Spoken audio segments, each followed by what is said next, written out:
का नाम राम से बड़ा राम का नाम से बड़ा राम का नाम राम से बड़ा राम का नाम।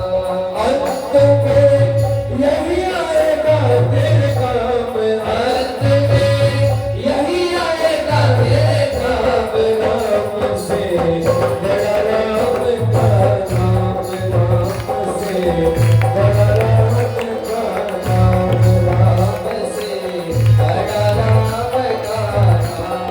अंत में यही आएगा तेरे काम, अंत में यही आएगा तेरे काम राम से बड़ा राम का नाम राम से बड़ा राम का नाम राम से बड़ा राम का नाम राम से बड़ा राम का नाम। वो अभिमानी डूब जाएंगे जिनके मुख नहीं रहा, वो अभिमानी डूब जाएंगे जिनके मुख नहीं रहा, वो अभिमानी डूब जाएंगे जिनके मुख नहीं रहा, वो अभिमानी डूब जाएंगे जिनके मुख नहीं रहा। वो पत्थर भी गिर जाएंगे, वो पत्थर भी गिर जाएंगे जिनमें लिखा है राम नाम से बड़ा राम का नाम राम से बड़ा राम का नाम। वो पत्थर भी गिर जाएंगे, वो पत्थर भी गिर जाएंगे जिनमें लिखा है राम राम से बड़ा राम का नाम राम से बड़ा राम का नाम।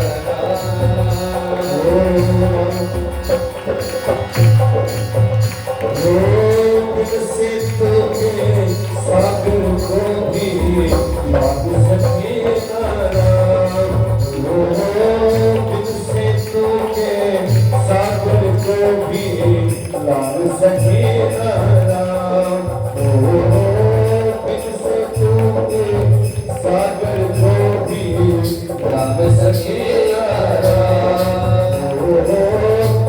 से तुझे सागर को भी लाग सके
राम का। अब तक तो केवल अकेले राम थे, लेकिन अब आगे देखो, भरद्वाज जी ऋषि से याज्ञवल्क्य जी कहते हैं, भरद्वाज जी जब भगवान शिव माँ पार्वती को ऐसी कथा सुना रहे थे तो समाधिस्थ हो गए। आज परमात्मा का मिलन उनकी माया से, उनकी अर्धांगिनी से। मन हो मन प्रणाम किया, मन ने मन प्रणाम किया। और जब माँ सुनैना के आदेश से जयमाला लेकर के सखियां सीता जी को साथ लेकर के चल रहे हैं, तो सीता जी की जो चलने की जो गति थी ना, वो अलग मर्यादित थी। तो मर्यादित चलना जो होता है ना, पानी ग्रहण संस्कार होता है ना, तो हमारे मारवाड़ी में भाई गीत गाया जाता है, बनड़ी हलवा हलवा चाल। हलवा मतलब धीरे धीरे, धीरे धीरे चलो। आजकल की बनड़ी को लोग कहते नहीं धीरे धीरे चलो, हम तो खुश होते हैं जल्दी से 4 पेड़ निकाल। कौन कहे उनको धीरे धीरे चलो? उनका मन तो कहीं और भटक रहा है, कितना है उनको धीरे धीरे चलने के लिए कहो। लेकिन यहाँ पर शकुची समझी, सीता जी कैसे चल रही है? शकुची समझी, समझ करके सकुच होकर के धीरे धीरे चल रहे। अब जब भगवान राम के सामने सीता जी आए, एक पल देखा और पल को नीचे कर लिया। इसे कहते हैं मर्यादा। आजकल तो चश्मे में देखते हैं सब, लड़की का भी चश्मा लगा हुआ, लड़का का भी चश्मा लगा हुआ है, और दोनों एकदम आंखों से आप। पंडित जी फेरे करवाते तो बोलते बोलो परस्परम समीक्षणा, कि दोनों आपस में देखो। पिताजी को कहते हैं कि आप इनको आदेश करो, पद्धति में आया मनुस्मृति में जब फेरे होते हैं ना, जब पिताजी ये बोलते हैं, पंडित जी कहते हैं पिताजी से इन दोनों को कहो आपस में देख ले, परस्परम समीक्षता या परस्परम समंजातम, दोनों आपस में देख लो। तो पहले क्या होता था, जब ऋषि मुनि ब्रह्मा जी विवाह कराते थे ना, और जब ऐसे बोलते ना कि परस्पर आपस में देख लो, तो दोनों नजर कैसे करते थे?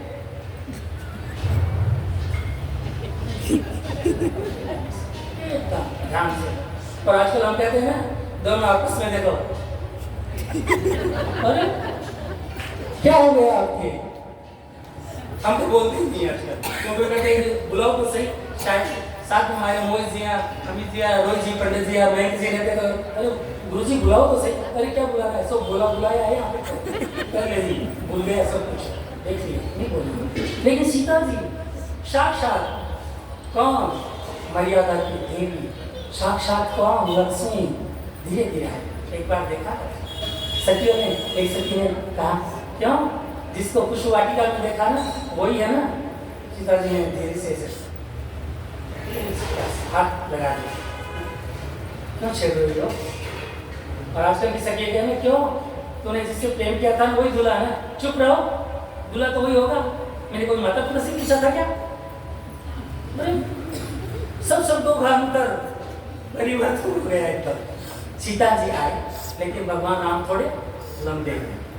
अब जयमाला तो आप जानते हैं कि सबसे पहले कौन बनाती है? लड़की बनाती है।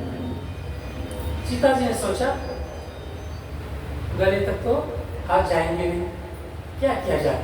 और ऊपर मुकुट अलग से, सिर तो है भगवान का, अगर सिर केवल होता तो मैं वरमाला गर्दन पर पहना देती, लेकिन कैसे पहनाऊं? या तो मुकुट अलग से है, मुकुट अलग से है तो वरमाला कैसे पहना जाए? सखियां जो होती है ना, मैंने कहा था कल, जो मित्र होते हैं वो मित्र की बात समझते हैं। सखियां क्या समझते हैं? इधर लक्ष्मण जी इशारा कर रहे हैं भैया को, अपने भैया सिर झुकाना नहीं है, सूर्यवंश का सिर है, ऐसे मस्तक कैसे झुकाए? नहीं झुकाना है। भाभी है ना, खड़ी है तो खड़े रहने दो, भाभी तो खड़े रहने दो। आजकल तो लड़का पहले बोले क्यों, बोले ये वरमाला थोड़ी है। एक लड़के से पूछा गया कि सिर कैसे झुका लिया, बोले वरमाला थोड़ी, तो बोले तो शिव जी का सांप में डालना, कभी डाल लो, कभी भी डाल लो, सिर झुका लिया, प्रणाम कर लिया इसको पहले ही। मेरे को पता है कल से मेरा जीवन खाने लग जाएगी, इससे पहले तो सखी ने सोचा कोई उपाय किया जाए। तो सखी ने क्या उपाय किया देखिए। सखी ने भगवान से कहा देखो आप सूर्यवंशी है ना, वो लंबे है, लेकिन हमारी जो मित्रावासी जो लड़कियां है ना, इतनी ओछी नाटी तो नहीं होती है, लेकिन थोड़ी ओछी होती है ना उधर से, इसलिए हम देखिए एक ही बात है, या तो आप सर झुकाओ, आप सर नहीं झुकाएंगे तो वरमाला जयमाला आपको पहनाई नहीं जाएगी। भगवान तो क्या मुस्कुरा रहे हैं। इधर लक्ष्मण जी कह रहे ना भैया ये तो सब ऐसे ही करते हैं, आप उनकी बातों में कहना कि मित्रा की जो लड़कियां हैं बहुत चालाक होती है। बोले कैसे? बोले आंखों से ही देखो, इन्होंने ना सीता जी ने आपको आंखों से देखा, आप इनके हो गए। अगर ये फिर आंखों से देखेगी आपको तो आप इनके हो जाएंगे, तो मैं किसको क्या जवाब दूंगा? कौशल्या बात पूछेगी अरे राम को कहाँ छोड़ा, तो क्या जवाब दूँ? आप सुनो मत। भगवान राम कुछ नहीं बोले और केवल मुस्कुराते रहे। तो इस सखी ने कहा देखिए हमारे एक रिवाज है, लोकाचार है, लोकाचार तो करेंगे ना। भगवान राम ने कहा मैं पक्का लोकाचार करूंगा, लोकाचार जरूर करूंगा, क्योंकि शास्त्र कहता है कि यद्यपि शुद्धम लोक विरुद्धम न चरणीयम। शास्त्र कहता है ये बात सही है, लेकिन लोकमत ये कहता है ये बात सही नहीं है, तो वो कार्य नहीं करना चाहिए। तीन मत चलते हैं, शास्त्र मत, लोकमत और बहुमत, ये तीन सब है ना, तीन मत है। शास्त्र मत, शास्त्र ने कहा ऐसा करो, वो शास्त्र का मत है। लोकमत जो संसार के प्रबुद्ध जन है, विद्वान जन है, ज्ञानी जन है, विवेकवान है, शीलवान है, ज्ञानवान है, भक्तिवान है, वो जो कहते हैं वो के वैसे करना चाहिए, ये हो गया लोकमत। और बहुमत क्या, जहाँ पे संख्या ज्यादा हो। आजकल तो बहुमत चलता है, सास मत नहीं चलता, बहुमत वैसे भी चलता है। 99 अगर 100 बुद्धिजीव एक तरफ है और 101 मूर्ख एक तरफ है, तो विजय किसकी होगी, मूर्खों की।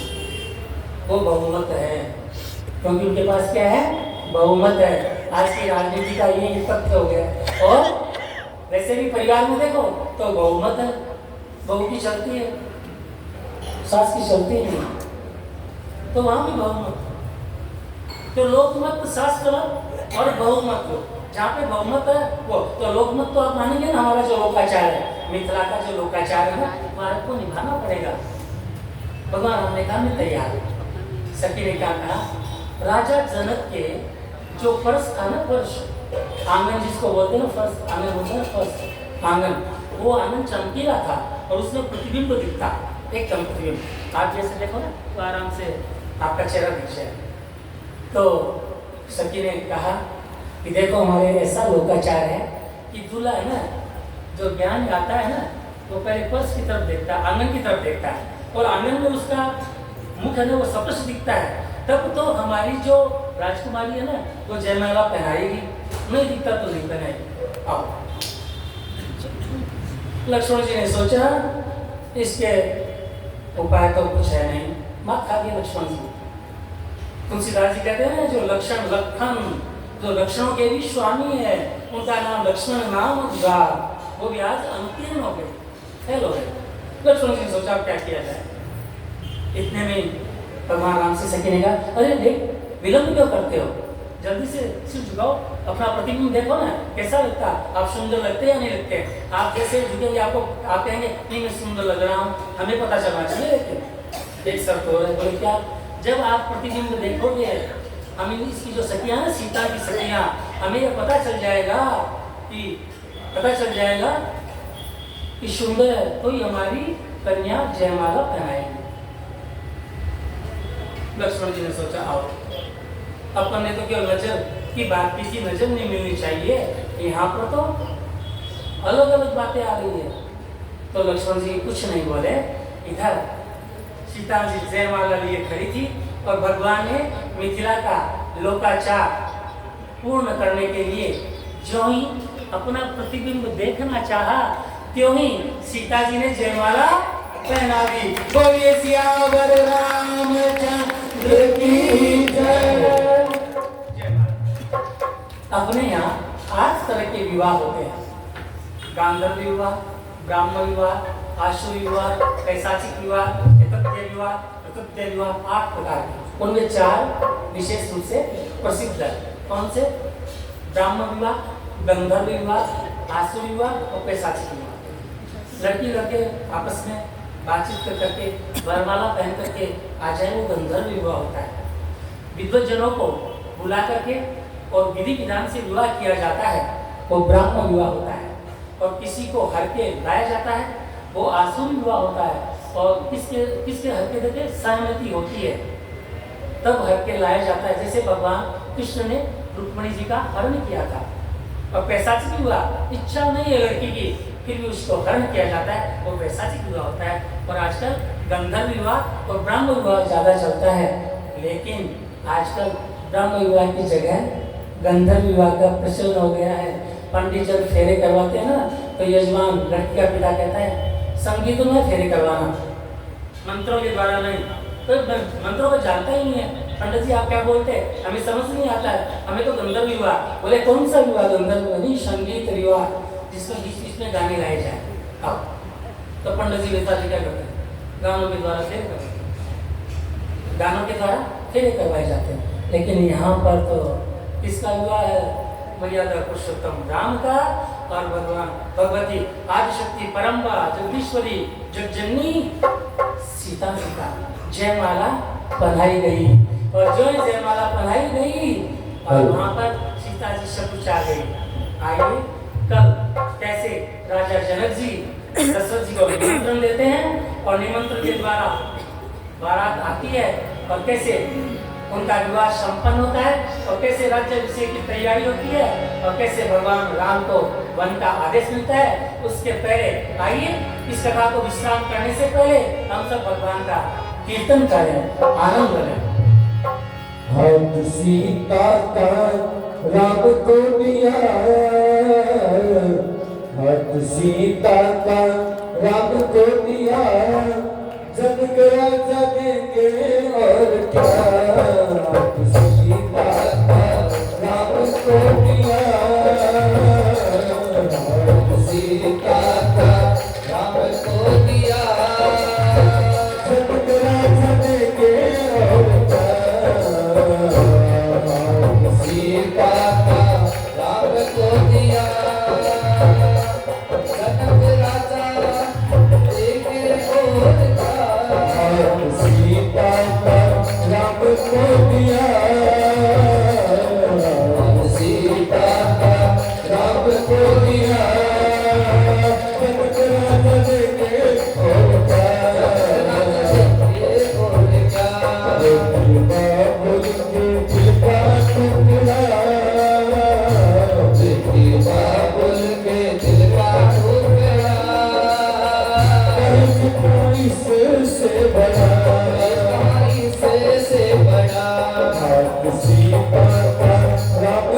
दिया, सीता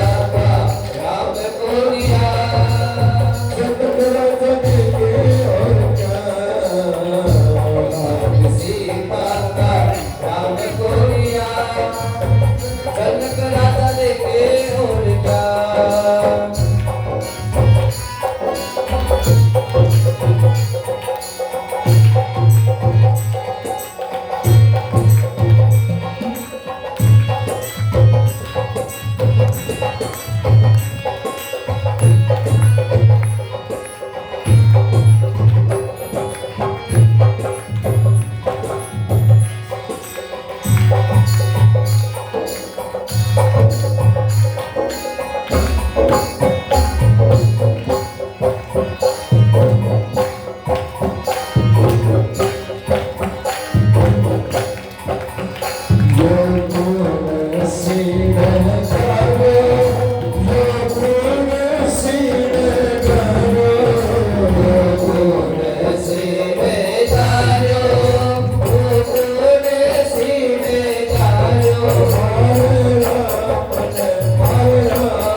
राजावल जी मथाने देख कोली पाई मारा राम। भाव देखिए इसका। घूंघट क्या होता है? पर्दा। माया का पर्दा जब आगे आता है ना, तब राम को कोई नहीं देख पाता। कबीर जी ने बहुत अच्छा लिखा, घूंघट के पट खोल तो पिया मिलेगी। तो कहने का तात्पर्य क्या है? आज हम आए हैं शिव भगवान की कृपा से माँ पार्वती को जो कथा सुना रहे हैं, उसी अनुसार 2 लाइन में केवल कीर्तन। राम जप राम जप राम जप बावरे, राम जप राम जप राम जप बावरे, निधि नामी जुनाम रे, राम जप राम जप बावरे,